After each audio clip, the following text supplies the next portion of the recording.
பெரிய டியூட்ல மூன்றாவது கேள்விக்கெல்லாம் போடுவா. டியூட்ல இருக்கிற மூன்றாவது கேள்வி.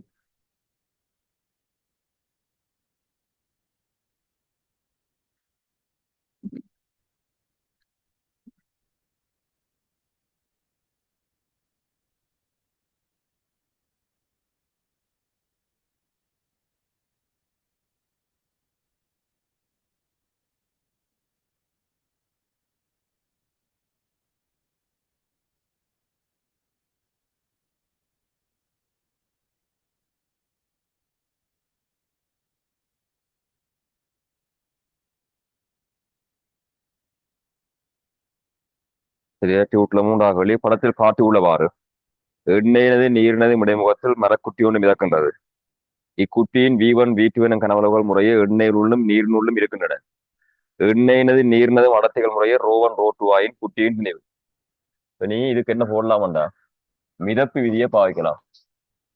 இப்ப மிதப்பு விதின்றது என்ன இருக்கும்டா? பொருளுண்ட நிறைந்த வருமானம், பொருளுண்ட நிறைந்த வருமானம் இடம்பெயர்க்கப்பட்ட பாயிண்ட் நிறைந்த வருமானத்துக்கு சமனா இருக்கும். பொருளுன்ற சமம் இடம்பெயர்க்கப்பட்ட பாயிண்ட் நிறை. இப்ப பொருளுண்ட நிறைந்த வருமானத்தை நான் எம்ஜிஎன் எடுத்தா இங்க கேட்கப்பட்டது குட்டின்ற திணிவுதான் கேட்கப்பட்டிருக்கு. அப்ப நீ எம்ம கண்டா சரி. சரியா, இடம்பெயர்க்கப்பட்ட பாயிண்ட் நிறைன்னு சொன்னா இந்த கீழே இருக்கிற பாயிண்ட் நிறைக்காக என்ன போடலாம்டா? V2 × ρ2 × G என்ற மாதிரி போடலாம். மேலே இருக்கிற பாயிண்ட் நிறைக்கு என்ன போடலாம்டா? இடம்பெயர்க்கப்பட்ட அளவு V1.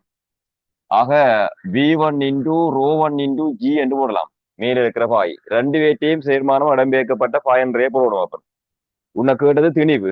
அப்ப எல்லாத்திலையும் பாரு ஜியை வெட்டி விடுவியா இருந்தா திணிவின்ற பிரமாணம் பெறும். அப்ப திணிவின்ற பிரமாணம் என்ன வேறும் சொல்லுவா? V1 ρ1 சக V2 ρ2 அந்த மாதிரி வேறும் திணிவின்ற பிரமாணம். சோ என்ன விட பொருத்தமா இருக்கும் பாரு. V1 ρ1 சக V2 ρ2 இருக்கணும். முதலாவது விட பொருத்தமா இருக்கும். மூன்றாவது கேள்விக்கு நோட் பண்ணுவா. மூன்றாவது கேள்விக்கு முதலாவது விட பொருத்தமா இருக்கு. மிதப்பு விதியை பாவிச்சா அதுக்கான விட வரும். அடுத்தது 13வது கேள்விக்கு விடைய போடுவா. 13வது கேள்வி. 13வது கேள்விக்கான விடையை போட்டுக்கொள்வா. 13 அல்கஹோலும் சாரடத்தியரப்பட்டுக்கு சைவரசம் 7 5 நீரும் உள்ள கலவை ஒன்று தசமட்டு சாரடத்தையே கொண்டுள்ளது. ஆல்கஹோலும் நீரும் சேர்க்கப்பட்ட கலவென்ற சாரடத்தான் திறப்பட்டுக்கு தசமட்டு கலக்கும் போது ஏற்படக்கூடிய கனவளவு மாற்றம் எதுவும் புறக்கணிக்க கூடியதாயில் அல்கஹோல்னது நீர்னதும் கனவளவு விகிதம். இப்ப உனக்கு என்ன சொல்லப்படுதுன்னா, அல்கஹோலும் அதோட நீரும் கலக்கப்படுது, சேர்ந்து ஒரு கலவை வருது. அல்கஹோலும் நீரும் சேர்ந்து ஒரு கலவை கொண்டு வருது. சரியா, அல்கஹோல்னா தெரிஞ்சிருக்கும் சாராயம். അതിന്റെ സാരടത്തിന്റെ പ്രമാണം உங்களுக்கு திறப்பட்டுக்கு தசம் 7 5. இது எடுக்கிறேன் நான் அல்கஹோல்ன்ற மாதிரி. അതിന്റെ கனவளவு எடுத்துக்கொள்றேன் V1. அதோட நீர் கலக்கப்படுது. நீரிന്റെ கனவளவு எடுத்துக்கொள்றப்பன் V2. அப்ப நீரிന്റെ சாரடത്തിന്റെ பிரமாணம் தான் நீ என்ன போடலாம்டா? 1. சரி, இது அல்கஹோலுக்குரிய சாரடத்தால் தசம் வெளிஞ்சிடப்பட்டிருக்கு. சேர்மான கலவென்ற சாரடத்தின் பிரமாணம் திறப்பட்டிருக்கு. சேர்மான கலவென்ற சாரடத்தின் பிரமாணம் சைவரசம் 8 என்ற மாதிரி திறப்பட்டிருக்கு. கலவென்ற சாரடத்தி கலவென்ற சாரடத்தி 8 திறப்பட்டிருக்கிறதா இருந்தா சேர்மானத்தின் கனவளவுக்கு நீ என்ன போடலாம்டா? V1 + V2 அந்த மாதிரி போடலாம். சேர்மானத்தின் கனவளவு உங்களை கேட்டது அல்கஹோலிന്റെയും நீரிന്റെയും கனவளவு என்ற விகிதம். அல்கஹோலிന്റെ கனவளவு எடுத்திருக்கிறேன் V1, நீரிന്റെ கனவளவு எடுத்துக்கொண்டிருக்கிறேன் V2. அப்ப என்ன கேள்வி கேட்கப்பட்டிருக்கா? V1 × V2 என்ற பிரமாணம் என்ன இருக்கும்னா கேட்கப்பட்டிருக்கு. அல்கஹோலிന്റെയും நீரிന്റെയും கனவளவு விகிதம். அப்ப இவற்றை திணிவு எடுத்துக்கொள்வோம் M1, இவற்றை திணிவு எடுத்துக்கொள்றோம் M2. அப்ப சேர்மான திணிவு எடுத்துக்கொள்றோம் M3. அப்ப இங்க சேர்மானத்துல திணிவின்ற பிரமாணத்துல மாற்றம் இருக்காது. ரெண்டும் கலந்து அது விருதா இருந்தா அப்ப என்ன போடலாம்டா? M1 + M2 என்ற பிரமாணம் என்னவா இருக்கணும்? M3 பிரமாணத்துக்கு தான் இருக்கணும். ரெண்டு பேர்ட்ட திணிவையும் கூட்ட ஒட்டுமொத்த திணிவே இருக்கணும். ஆனா உனக்கு தெரியும் திணிவுக்கு என்ன போடலாம்டா? கனவளவு தேர அடர்த்தி என்ன மாதிரி போடலாம். இவற்ற கனவளவுன்ற பிரமாணம் V1. அடர்த்திக்கு என்ன போடலாம்டா? சாரடத்தின் பிரமாணத்தை நீரின் அடர்த்தியால பெருக்கினா அடர்த்தி வரும் அடர்த்திக்கு. அதே மாதிரி M2க்கு கனவளவுன்ற பிரமாணம் V2. அவற்றை சாரடத்தின் பிரமாணம் உண்டு. அதை dW பெருக்கிவியா இருந்தா அவற்றை அடர்த்தின் பிரமாணம் பெறும். கனவளவு அடர்த்தியால பெருக்கினா திணிவு. இப்ப M3க்கு என்ன போடலாம்டா?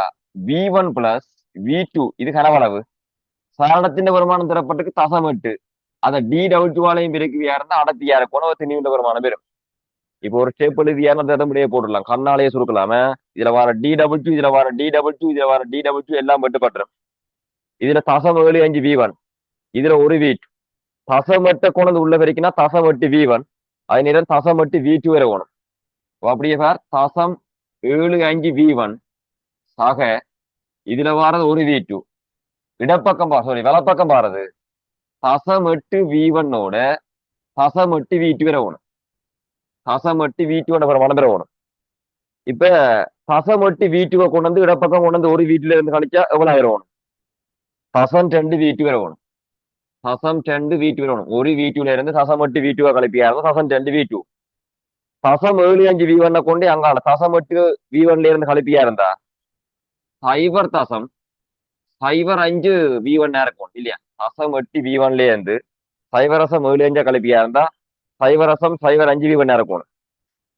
அப்ப V1ங்கள் V2 வருமானம் தான் கேட்கப்பட்டது. அப்ப என்ன விட போடுவான்? V1ங்கள் V2 வருமானம் தசம் 8 V1 இருந்து தசம் 75 V1 கழிப்பியா இருந்தா இந்த மாதிரி போட்டு கழிச்சு பார்க்கலாம். தசம் 8 தசம் 75 கழிக்கணும். 10ல் 5 போனா 5, இதுல எடுத்து என்ன சைவர் வந்துடும். அப்ப சைவரசம் 05 வரும். அப்ப உங்களை கேட்டது V1ங்கள் V2 வருமானம் சுருக்குவா எவ்வளவு ஆயிருமோ? V1ங்கள் V2 வருமானம்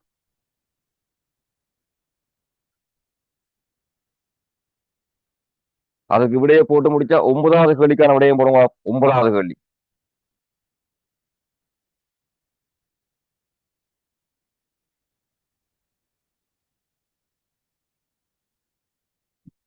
சரியா? அப்ப அங்காளி விங்காளி 100ஆல வெடிக்கினா இது 20 V2 சமன் 5 V1 வரும். இவரை கொண்டு இங்கால திருப்பி அடர்ந்தா 20ங்கள் 5 வரும். சரியா? 20ங்கள் 5, அதாவது V1ங்கள் V2 வருமானம் 5 கொண்டு நீங்க அடுத்தா 20ங்கள் 5 வந்தா 4ங்கள் 1 வரும். 4ங்கள் 1 சொன்னா 4 கொண்டு 4க்கு 1 மாதிரி வரணும். 5வது விட பொருத்தமா இருக்கும் 13வது கேள்விக்கு. இப்ப 9வது கேள்விக்குரிய விடையை போடுவா. 9வது கேள்வி 13வது கேள்விக்கு விடையை போட்டா 9வது கேள்விக்கான விடையை போடுவா.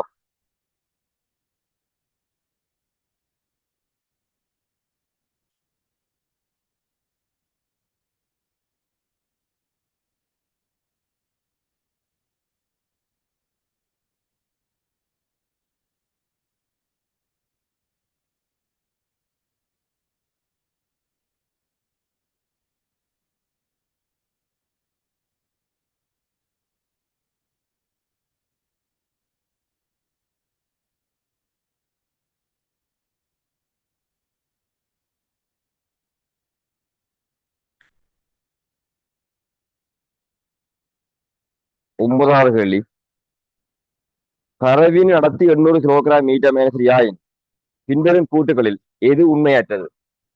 அப்ப ഇതിന്റെ அடர்த்தியின் பிரமாணம் தரப்பட்டிருக்குது 800 kg m3.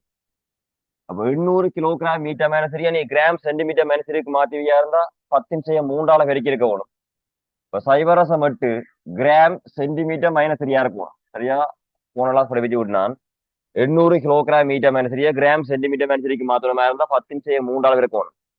இந்த கிராம் சென்டிமீட்டர் -3 பிரமாணம் தான் கிலோகிராம் லீட்டர் மைனஸ் 1 இருக்கணும். அப்ப இத கிலோகிராம் லீட்டர் -1க்கு மாத்தினா சைவரசம் 8 கிலோகிராம் லீட்டர் -1 இருக்கணும். சைவரசம் 8 கிராம் சென்டிமீட்டர் -3யும் சைவரசம் 8 கிலோகிராம் லீட்டர் -1 பெருமானத்துல ஒன்று. இப்போ ஒவ்வொரு விடையாவாசி எது உண்மையற்று தான் போடணும். முதலாவது விட 1 மீட்டர் கனம் பரவின திணிவு 1 கிலோகிராம். திறப்பட்ட வசனத்திலேயே அதான் சொல்லப்பட்டிருக்குது 800 kg m3 1 மீட்டர் கணத்தின் திணிவின பெருமானம் 800 kg. அப்ப முதலாவது விட சரி, கேட்டது பிழையானது.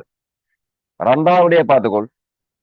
1 சென்டிமீட்டர் கனம் பரவின திணிவு தசம் 8 கிராம். இதை கிராம் சென்டிமீட்டர் -3க்கு மாத்திரியா இருந்தா தசம் 8 கிராம் சென்டிமீட்டர் -3. அப்படி என்றா 1 சென்டிமீட்டர் கனம் பரவின திணிவு தசம் 8 கிராம். அப்ப அந்த விடையும் சரி. 1 சென்டிமீட்டர் கனம் பரவின திணிவு தசம் 8 கிராம், அதுவும் சரி. 3வது 800 kg பரவின் 1 லிட்டர் கனவளவு இடம் கொள்ளும். 1 லிட்டர் பரவின் திணிவின் வருமானம் தான் தசம் 8 கிலோகிராம். தசம் 8 கிலோகிராம் சொன்னா அது 800 கிராம்.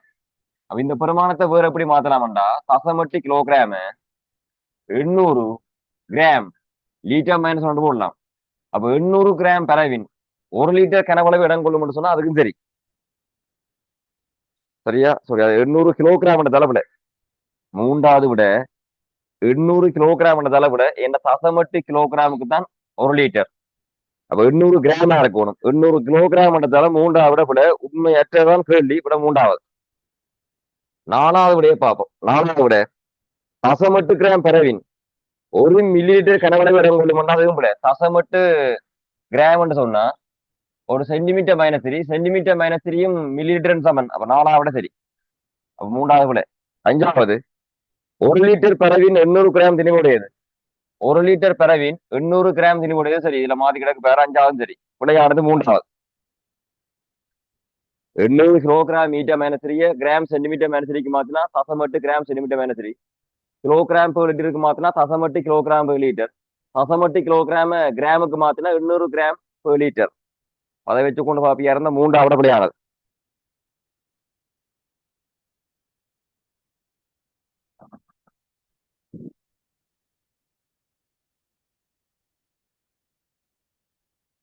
பதினெட்டாவது கேள்விக்கு விடைய போடுங்க. 18வது கேள்வி. 18வது கேள்வி.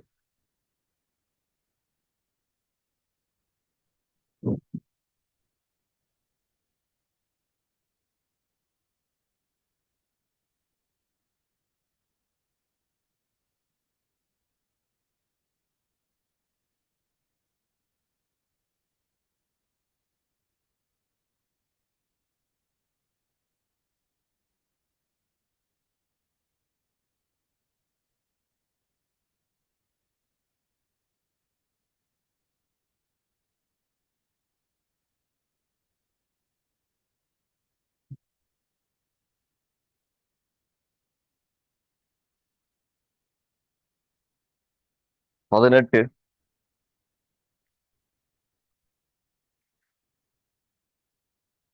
செவ்வக மரக்குட்டி ஒன்று அதன் கனவளவில் 2/3 பகுதி நீரில் அமர்ந்திருக்கும் வகையில் மிதக்கின்றது.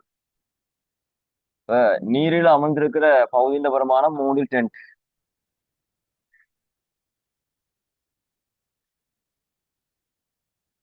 செவ்வக மரக்குட்டி ஒன்று அதன் கனவளவில் 3/10 பங்கு நீரில் அமர்ந்திருக்கும் வகையில் மிதக்கின்றது. வேறு திரவத்தினுள் வைக்கப்படும் போது இம்மரக்குட்டி அதனது கனவளவில் அரைவாசி அமர்ந்திருக்கும் வகையில் மிதக்கின்றது. இத்திரவத்தின் சாரடத்தி. உனக்கு முதலாவது வசனத்தை வச்சு நீ என்ன எடுக்கணுமா இருந்தா, ஒரு பொருள் நீரில எத்தனை பங்கு அமர்ந்திருக்க மிதக்குதோ அத்தனை பங்கு தான் அந்த பொருளுக்கான சாரடத்தின் பெருமானம்.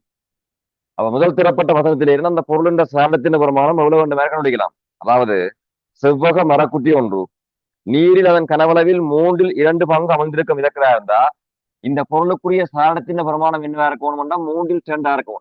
நீரில எத்தனை பங்கு அமர்ந்திருக்க மிதக்குதோ அத்தனை பங்கு தான் அந்த பொருளுக்கான சாரடத்தி. வேறொரு திரவத்தினுள் வைக்கப்படும் போது, இப்ப நான் இதுல கீர்ண படம் வேறொரு திரவம், அந்த திரவத்தின் சாரடத்தி பிரமாணம் தான் காணப்படும். வேறொரு திரவத்தினுள் வைக்கப்படும் போது இம்மெரக்குட்டி அதனது கனவளவில் அரைவாசி அமர்ந்திருக்கும் வகையில் மிதக்கின்றது. இத்திரவத்தின் சாரடத்தி. அப்ப இந்த திரவத்தின் சாரடத்தின் பிரமாணம் தான் நீ காணவணும்.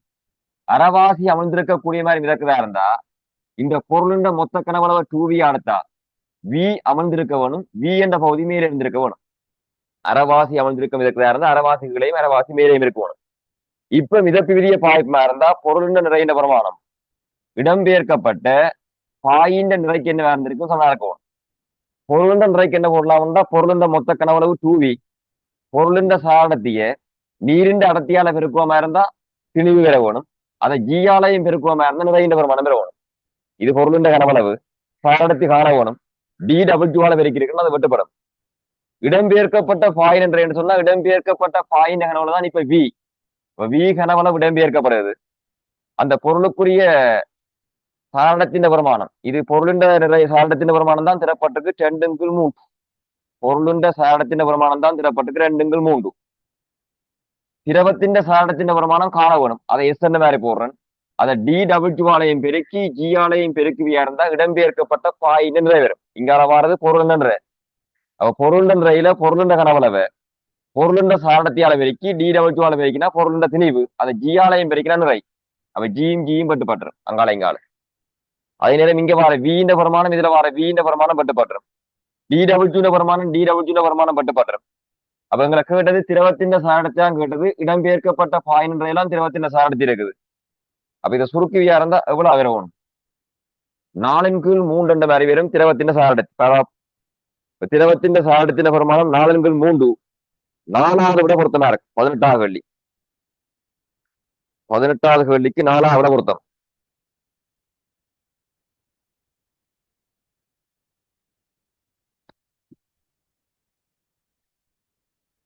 28வது கேள்விக்கான விடையை போடுவார். 28. 28வது கேள்வி.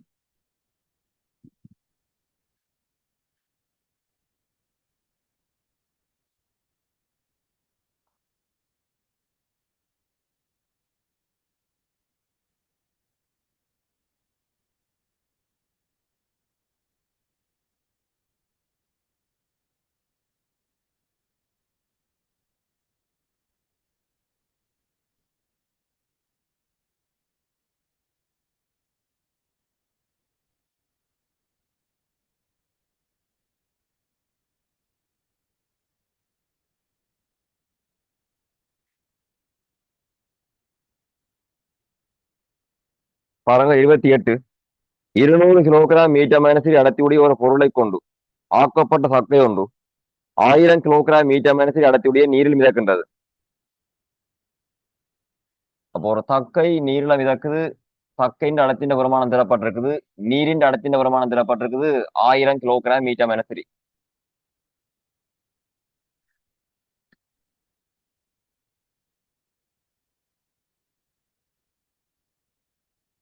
சக்கையின் அடர்த்தியின் பிரமாணம் தரப்பட்டிருக்கு. சக்கையின் அடர்த்தியின் பிரமாணம் டி என்ற மாதிரி போறோம். 200 கிலோகிராம் மீட்டர் மைனஸில். சக்கையின் அடர்த்திக்குரிய பிரமாணம் 200 கிலோகிராம் மீட்டர் மைனஸில். நீரின் அடர்த்திக்குரிய பிரமாணம் ரோட வச்சு ஒன்று போடுவோம் 1000 கிலோகிராம் மீட்டர் மைனஸில். நீரின் அடர்த்திக்குரிய பிரமாணம் 1000 கிலோகிராம் மீட்டர் மைனஸில். 200 கிலோகிராம் மீட்டர் மைனஸில் அடர்த்தியுடைய ஒரு பொருளை கொண்டு ஆக்கப்பட்ட சக்கை ஒன்று 1000 கிலோகிராம் மீட்டர் மைனஸில் அடர்த்தியுடைய நீரில் மிதக்கின்றது. இத்தக்கையினது நீரில் அமுலாத கனவளவின் பின்னம். நீரில அமுலாத கனவளவின் பின்னம் கேட்டா இவற்றை மொத்த கனவளவு எடுத்துக்கொள்றோம் வி. நீரில அமுலாத பகுதியை எடுத்துக்கொள்வோம். நீரில அமுலாத பகுதி எடுத்துக்கொள்றோம் வி டேஸ். நீரில் அமுலாத பகுதியின் பின்னம் என்று கேட்கப்படுறதா இருந்தா வி டேஸின் கீழ் வியின் பிரமாணம் எவ்வளவு வேண்ட மாதிரி உனக்கு கேட்கப்பட்டிருக்கு. நீரில அமுலாத பகுதியின் பின்னம். அப்ப வி டேஸ் என்ற பிரமாணம் மேல நிற்கிறதா இருந்தா நீரில அமிழ்ந்த கனவளவு என்ன இருக்கும்னா மொத்த கனவளவுல இருந்து வி டேஸ் என்ற பிரமாணத்தை கழிப்பியா இருந்தா நீரில அமிழ்ந்த கனவளவு வரும். இவற்ற மொத்த கனவளவுத்தான் நான் வி அடுத்தா. அமுலாத பகுதி மேல வி டேஸ் அடுத்தா அமிழ்ந்திருக்கிற பகுதி என்ன வேர்ந்திருக்கணும் வி மைனஸ் வி டேஸ்.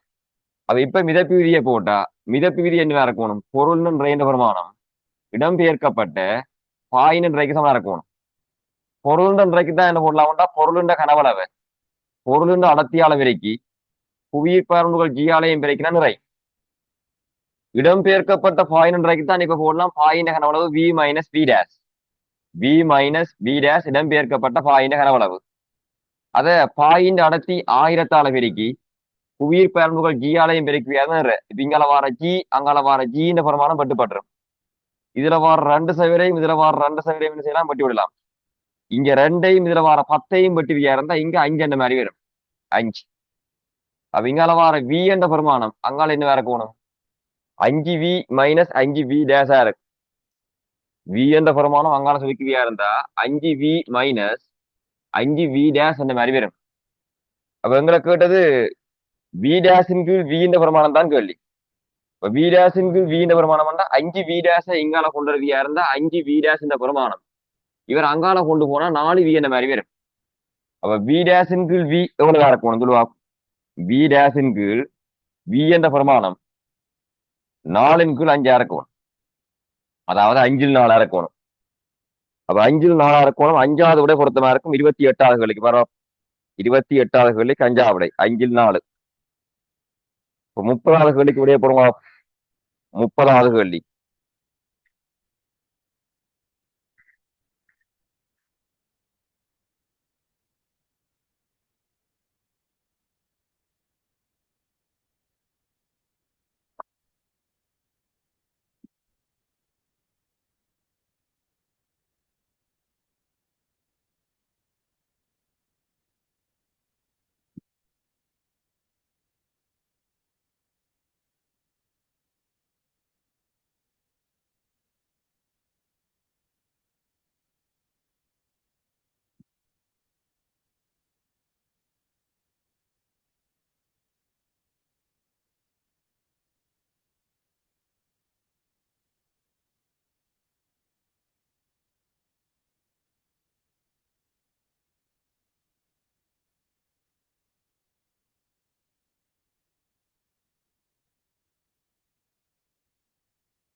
30 4 தர 10 மீட்டர் கனவளவை கொண்ட உலோக பந்தொன்று ரச நீர் இடைமுகத்தில் படத்தில் காட்டப்பட்டுள்ளவாறு அதன் அரைப்பகுதி ரசத்திலும் மிகுதிப்பகுதி நீரிலும் அமர்ந்திருக்கும் வகையில் மிதக்கின்றது. ரசத்தினது நீரின மடத்திகள் முறையே 1.36 தர 14 1 தர 13 கிலோகிராம் மீட்டர் மேல சரியாக இருப்பின் வழியில் இப்பந்தினது நிறை. அப்ப இந்த பொருளின் மேலவார கனவளவு வி எடுத்தா கீழவார கனவளவு என்ன இருக்கணும் வி. மொத்த கனவளவு என்ன போடலாம்டா 2v. இந்த பொருளுக்கான மொத்த கனவளவு. அது இப்ப மிதப்பு விதியை பிரயோகிப்பியா இருந்தா பொருளின் நிறைந்த வருமானம் இடம்பெயர்க்கப்பட்ட பாயின் நிறைந்த வருமானத்தை தான் இருக்கணும். பொருளின் நிறைந்த வருமானம் தான் உன்ன கேட்கப்பட்டிருக்கு. சரியா, இந்த பொருளுக்குரிய பந்தின் நிறைந்த வருமானம் தான் கேட்கப்பட்டிருக்கு. எம்ஜியின் வருமானம் கேட்கப்பட்டிருக்கு. இடம்பெயர்க்கப்பட்ட பாய்க்கு என்ன போடலாம்டா கீழவார இடம்பெயர்க்கப்பட்ட பாயின் கனவளவு அரைவாசியா இருக்கணும். அது இந்த மொத்த கனவளவு தரப்பட்டிருக்கு 4 தர 10 அப்ப அரைவாசி கனவளவு என்ன இருக்கும்னா 2 தர 10 கனவளவு. அத அடர்த்தியால பெருக்குவமா இருந்தா அடர்த்தியின் பிரமாணம் தரப்பட்டிருக்குது 1.36 தர 14 1.36 தர 14 கனவளவு அடர்த்தியால பெருக்கினா திணை வரும். அதை ஜியாலையும் பெருக்குவியா இருந்தா நிறைந்த பிரமாணம் பெறும். ஆக மேலவார கனவளவு என்ன இருக்கும்னா 2 தர 10 இருக்கணும். 4 தர 10 நேரமாச்சு. மேலவார அடர்த்தியின் வருமானம் நீரின் அடர்த்தி 13 அதை ஜியாலையும் பெருக்குவியா இருந்தா தான் நிறைந்த வருமானம் வரும். இதை சுருக்குவியா இருந்தா பொருள் நிறைந்த வருமானம் எவ்வளவு வந்த மாதிரி வரும். ஸோ இதுல வர 14 இதுல வர 10 வெட்டுப்பட்டுரும்.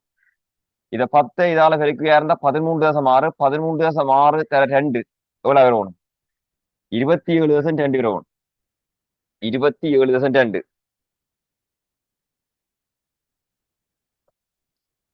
சரியா, 13.6 2ஆல பெருக்கினா 27.2 வரணும். அதோட இதுல வர 10 இதுல வர 13 இதுல வர 10 வெட்டுப்பட்டுரும். அதோட அங்கால வர 2 கூட்ட வேணும். அப்ப 29.2 நியூட்டன் நிறைவேறும். 29.2 நியூட்டன். 29.2 நியூட்டன் நிறைவேறுவனமா இருந்தா எவ்வளவு கிலோகிராம்டா 2.92 கிலோகிராம். 3 பொருத்தம் பரவா 29.2 நியூட்டன்டா 2.92 கிலோகிராமா இருக்கு துணிவிண்ட வருமானம். 2.92 கிலோகிராம் 3 பொருத்தமா இருக்கு.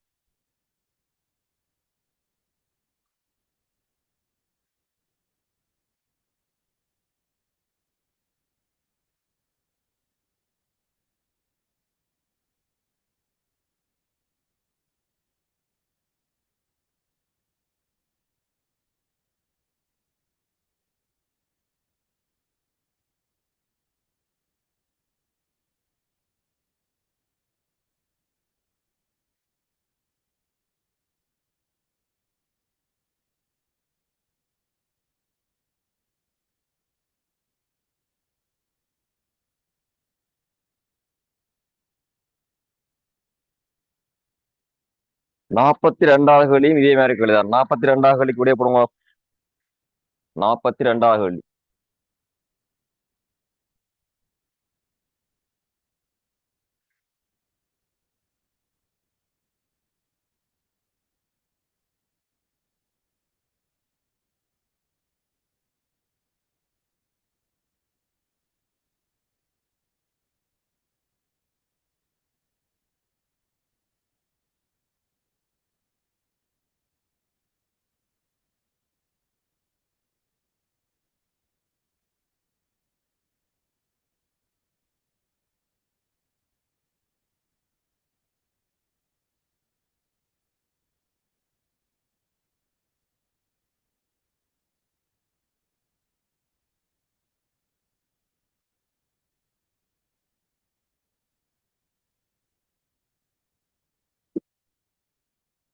பாத்திரம் ஒன்று எண்ணெயையும் 800 கிலோகிராம் மீட்டர் மெனசரி ரசத்தையும் 13,600 கிலோகிராம் மீட்டர் மெனசரியும் கொண்டுள்ளது.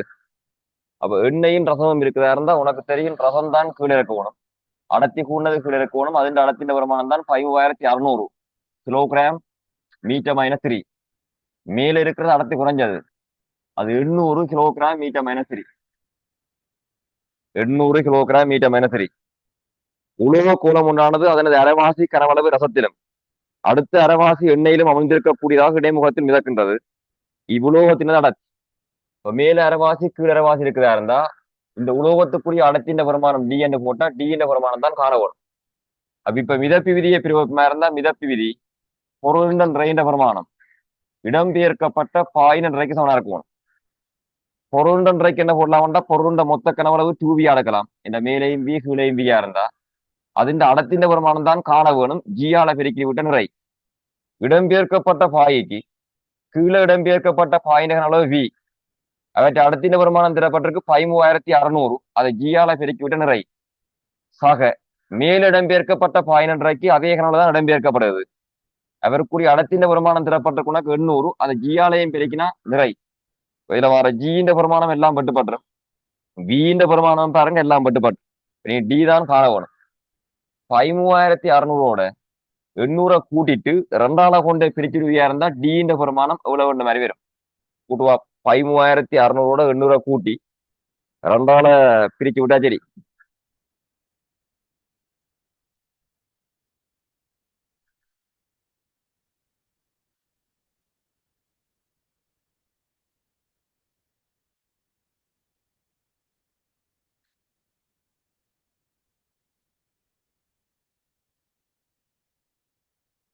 சரியா சுருக்கினா 7,200 கிலோகிராம் மீட்டர் மைனஸ் 2 பேரும் 4ஆவிட பொருத்தமா இருக்கும் பரவா 7,200 கிலோகிராம் மீட்டர் மைனஸ் 3 4ஆவிட சரியா இருக்கு.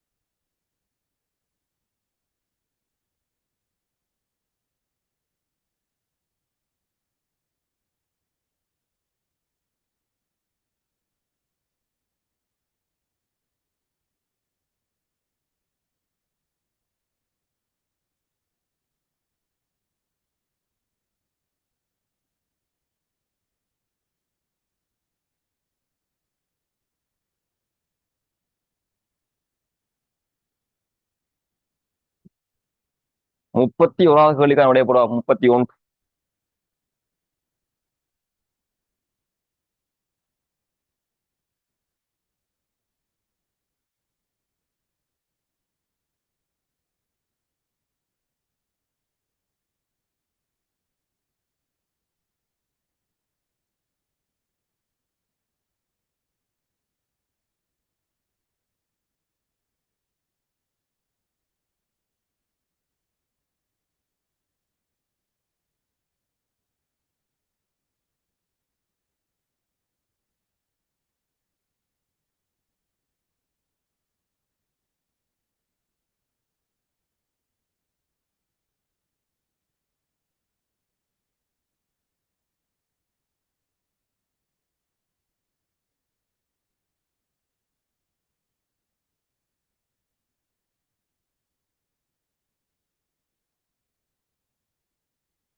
முப்பத்தி ஒன்று மாறா தடிப்புடைய பனிக்கட்டி குட்டி ஒன்று கடல் நீரிலே அதன் 1 சென்டிமீட்டர் ஆனது நீர் மட்டத்துக்கு மேலே தோன்றுமாறு மிதக்கின்றது. மேலே இருக்கிற உயரத்தின் வருமானம் தரப்பட்டிருக்கு 1 சென்டிமீட்டர். இவற்றை மொத்த உயரம் நான் எடுத்துக்கொள்றேன் h மொத்த உயரம் எடுத்துக்கொள்றேன் h 1 சென்டிமீட்டர் மேலே தோன்றுமாறு மிதக்கின்றது. பனிக்கட்டி கடல் நீர் ஆகியவற்றின் நடத்திகள் முறை 930 1030. പനിക്കട്ടിന്റെ അടുത്തിന്റെ പ്രമാണം തരപ്പെട്ടിട്ട് 930 കിലോഗ്രാം മീറ്റർ മൈനസ് 3 പനിക്കട്ടിക്കുടി അടത്തി. கடல் நீரின் அடர்த்தி தரப்பட்டிருக்குது 1030 கிலோகிராம் மீட்டர் மைனஸ் 3 கடல் நீரின் அடர்த்தி. அப்படியா இருந்தா பனிக்கட்டி குட்டியின் மொத்த தடிப்பு மொத்த உயரத்தின் பிரமாணம் நீ எவ்வளவு மாதிரி காணணும். இவற்றை குறுக்குவட்டு பிறப்பினாரத்து கூட நீ என்ற மாதிரி மிதப்பு விதிய பாய்மா இருந்தா பொருள் ரசமன் இடம்பெயர்க்கப்பட்ட பாயின்றைக்கு சமனா இருக்கணும். பொருள்ன்றைக்கு என்ன போடலாம்டா பொருளுடைய கனவளவு அடர்த்தி அளவிற்கு ஜி அளவு இருக்கணும். பொருளுடைய கனவளவுக்கு குறுக்குவட்டு பிறப்ப மொத்த உயரத்தால வரைக்கும்னா கனவளவு சரியா அது அடர்த்தின் பிரமாணம் 930 வரைக்கும் இருந்தா திணிவு அதை ஜியாலயம் பெருக்கினா நிறைய பிரமாணம் பொருள் நிறை என்ற பனிக்கட்டிக்குரிய நிறை. இடம்பெயர்க்கப்பட்ட பாயின் என்றைக்கு இடம்பெயர்க்கப்பட்ட பாயின்ற கனவளவுக்கு குறுக்குவெட்டு பரப்ப அமிழ்ந்திருக்கிற கனவளவு அளவு இருக்கணும். அப்ப அமிழ்ந்திருக்கிற கனவளவு பார்க்கணுமா இருந்தா மொத்த உயரம் தான் h. அதுல இருந்து ஒன்றை கழிப்பியா இருந்தா அமிழ்ந்திருக்கிற உயரம் என்னவா இருக்கும்டா h-1 இருக்கும். h-1. அப்ப h-1 போட்டா அலகு மாற்றம் தேவையில்லை. இங்காலயம் சென்டிமீட்டர்ல போட்டா அங்காலயம் சென்டிமீட்டர் அலகு மாற்றப்பட தேவையில்லை. ரோவுண்ட பிரமாணம் 1030. இது கடல் நீர் நடத்தி அதை ஜியாலையும் பெருக்கினா நிறை. இப்ப ஜியின் பிரமாணம் பட்டுப்படும், ஏன்ற பிரமாணம் பட்டுப்படும். அப்ப நீ எச்சின் பிரமாணத்தை காணலாம். அப்ப இங்கால வாரதப்பன் 930 h, அங்கால வார பிரமாணம் 1030 h, ரைட், மைனஸ் 1030 வரும். 1030 இந்த 930 h கொண்டு அங்கால கொண்டு போயா இருந்தா 1030 இங்கால வந்தா பிளஸ்ல வரும். 930 அங்கால கொண்டு போனா 1030ல 930 கழிப்பியா இருந்தா 100 h. அப்ப எச்சின் பிரமாணம் இங்கால வார 2 செவரால கொண்டு சுருக்கி விடுவியா இருந்தா எச்சின் பிரமாணம் 10.3 சென்டிமீட்டரா இருக்கு. அப்ப எச்சின் பிரமாணம் 10.3 சென்டிமீட்டர் மாதிரி வரும். பரவா. சோ 10.3 சென்டிமீட்டர் முதலாவது கூட பொருத்தமா இருக்கு. 31 வெள்ளி 31 வெள்ளிக்கு முதலாவது விட பொருத்தம்.